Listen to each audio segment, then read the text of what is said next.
What's going on, guys? Kaiger here. Earlier today I did a PvP and PvE guide for free-to-play and pay-to-win players for water. Today I'm going to be doing the same thing for win. Let's get into it.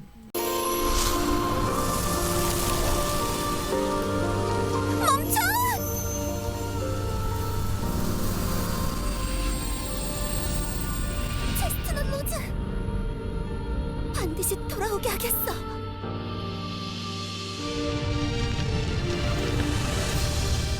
더 이상 하수인만으로 남지 않아.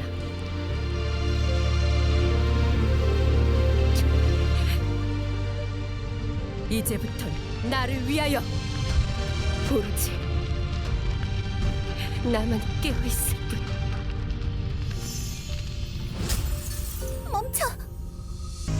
모두들 절대. 후회? 하, 네가 누구랑 얘기하는 줄은 아는 거야? Alright guys, as a reminder of what we're doing here, right here, as we see in the background, we have the Gen 1 fairies, and the square in the middle is the Gen 2, 3, 4, and 5 fairies. Today we're doing wind, so that's going to be the one right here, which is Camellia, as well as this entire row right here, which is the wind. We have no bonus freebies, but we are going to talk about the one SR fairy that is worth looking at, and that's going to be Lily. Lily is very interesting because she doesn't do actual damage, but she gives you dodge, which is something we'll talk about. Only one other fairy mentions dodge, as well as movement speed, and one other fairy mentions movement speed for that to matter. So Lily will be something that we do talk about as we go. Camellia is a very interesting Gen 1 fairy. The percent is actually much higher than some other things, so she does a lot of damage, and she also does a knock-up. Used to never say the knock-up thing, but always did it. Now it actually says it in the ability, but that was changed like a year ago. Balloonflower, this is one of my personal favorites. Pull everything in, defense down, and damage, so I mean it's relatively strong. Hyacinth, semi-misunderstood. He does damage. It ignores dodge, so obviously he ends up being a anti-wind thing. Also the so anti-Lily, as well as there's another dodge mechanic we'll talk about later, which gets through that, as well as the actual dodge button. It ignores the dodge button as well, so the damage always hits. And then increases your pierce rate and cooldown reduction. And then we have Dandelion. Dandelion is very interesting, and people get confused with her because she has the strong wind mechanic. Now, even if she's in your assist setup, you'll see her strong wind show up in the top left. It doesn't actually do anything until you cast her skill. So as you'll see right here,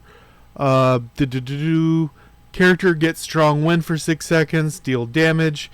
When you read, like I think it's her level 5 or level 8 effect, she says, get this effect, get this effect, get this effect for whatever type of fairy you used before. Do I have that here? No. It's the level 5 or level 8 effect where you get the bonus effect, and then it says, win strong wind. And then her active right here says, get the effect of strong wind. And at base, it's plus 15% pierce rate. And then at level 5 or level 8, it'll do a bonus effect as well as this 15%. The wind one is an extra 24% pierce rate. So it ends up being 39% pierce rate for when you use Dandelion after a wind fairy. But she only attacks one area, which is the tough part. Each time it hits an enemy, the flower fairy damage received by the enemy will increase by 10%, last for 3 seconds, stacked 5 times. So and the strong wind lasts for 6 seconds. So you can increase damage the target receives from wind by up to 50%. Eldawise, kind of made for PvP. As you'll see, when you swap, you get Melting Poison, which gives you crit rate immunity that scales up, and 15% chance of immobilizing an enemy for 2 seconds when dealing damage. Immobilization is not a stun, it's a cannot move. Some skills in the game require movement, such as Ninja Tool, things like this require movement. And you can't use skills that require movement when you are immobilized. But you can use skills that do not require movement. And Melting Poison can be added once every 30 seconds. The active is also very PvP focused. Increases your debuff mastery, which is damage increase if the target has a debuff. As well as doing damage. And adding hallucination. 30% chance to avoid the enemy getting a buff, and deals 100% damage of the master's attack once every second. So if they attempt to get a debuff from something like Star Blessing, you have a 30% chance to ignore the buff as well as deal damage to them. Insult to injury. Camellia is the one we were talking about where speed matters with Lily. So that is an option that you have access to. When switching to Camellia, increases your movement speed and your damage is increased for 6 seconds. So if you want to put Camellia and Lily together, you can get a major movement speed increase, as well as the movement speed will matter for her active. She summons a tornado that gets movement speed based off your movement speed. So if Lily has that, you're able to get that as well. This is where I always mention Wind Chaser gets this as well, where if you use Strength of Nature, the Get Out of Jail Free card, it also gives you movement speed that you're able to use as part of Swift. Knocks them up, and if they cannot be... It knocks them up and gives them cannot be knocked up for a brief amount of time. And if they cannot be knocked up when they're attempted to be knocked up by this, they get increased damage received. 3%. Stacked up to 10 times. The last one I wanted to talk about was Tranquil Balloonflower. These being the two that... I was saying as fairies that we would actually summon for. Because we're talking about the 1 SR fairy, the free SSR fairies, and one for PvP and one for PvE of summonable fairies, where Camellia SP was one of them, and the other is Tranquil Balloonflower. The passive is the biggest deal here, where... the first skill you use has minus 10 seconds cooldown. If it has under 10 or under, it also is immediately up, so you can go boom, boom with the skill. And then the active does a bunch of stuff. Deals the damage, gathers, and then does a pull-in effect. Do wind fence. Slows them for 6 seconds, reduces their defense and block, and increases the class damage they take by 15%. As you scale this up, you'll also get a knock-up effect on it. Now, for PvE, this is my suggested lineup. The idea here is you want to use the team on the right, then the team on the left. So what we're doing here is... Balloonflower does the pull-in, defense down. Hyacinth gives you cooldown reduction and pierce rate, and then you immediately go into Dandelion, which, because you're using it after a wind fairy, will give you 39% pierce rate as well. And yes, pierce rate is effective in PvE. You probably don't need that much, but all increase in increases and decreases do matter in PvE. And then she does her damage ticks in the same spot now that you pulled everything together. And then Camellia SP comes through and does her tornadoes.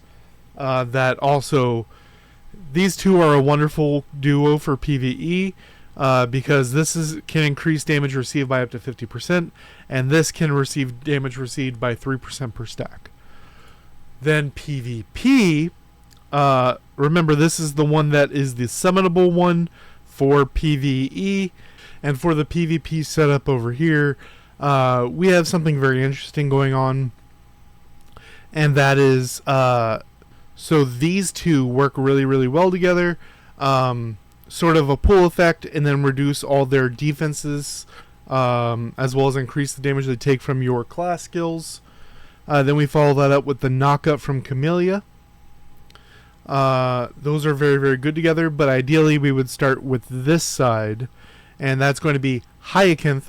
Most people start off doing a dodge to sort of jump in, drop their fairies, and then have like a chance of you not hitting them back.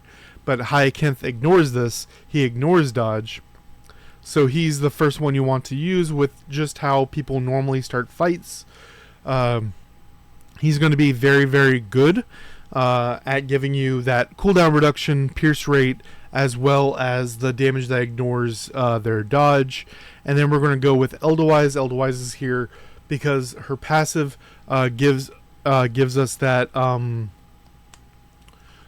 crit immunity if the enemy is trying to crit. It's better than tenacity because tenacity takes your level into account to get the final number, which is crit immunity. So this is a better stat. And then the active, stopping your opponent from getting buffs, and then also giving you a chance to lock them up with the cannot move. And if any of those ever hit, then you're going to have you're going to have a much easier time hitting with either of these two. Because then you'll swap to whatever your major team is, get the knockup from Camellia, and then the pull effect of Tranquil Balloonflower, as well as reducing all their resistances, increasing your class damage, and letting you go hog wild. Now for pay to win, if you are access to pull everything, this is our PvE setup. These two are still the same, and the main change is going to be we're adding Tranquil Balloonflower here. They both draw. We don't really care about the pull effect. We care about the reduction of resistances, as well as increasing the class damage taken by the enemies, allowing us to do a lot more damage. And then for PvP, we're able to move some things around. We have the two that we've already suggested to go for right here together. They're going to work really, really well. We had the pull-in effect and then the knock-up of the tornadoes. Then over here, the hallucination isn't going to matter much. Sorry, this is the hallucination. It's a super low chance that you're going to lock them up with the effect, but ideally that will happen at least once. But she's mainly here for that crit immunity and them not being able to put buffs on themselves. And then we have another fairy that we haven't talked about, which is Almond Blossom. She has a passive cleanse that if they try to put a debuff on you, she'll cleanse it and give you an attack buff. And then her active gives you the full dodge. I believe it's 60%, and then you lose dodge every time you dodge. This was what I was talking about as another fairy that has the dodge mechanic that Lily has over here. So that could be something interesting you can do if you really like her and want to make an SR fairy work. But ideally this would be the lineup for PvP, and we are not talking about the two collaboration fairies. That's the point of this series, to ignore the collaboration fairies. If you're starting today, what are you able to do free to play and pay to win? Let me know what you guys think down below. Till next time, guys.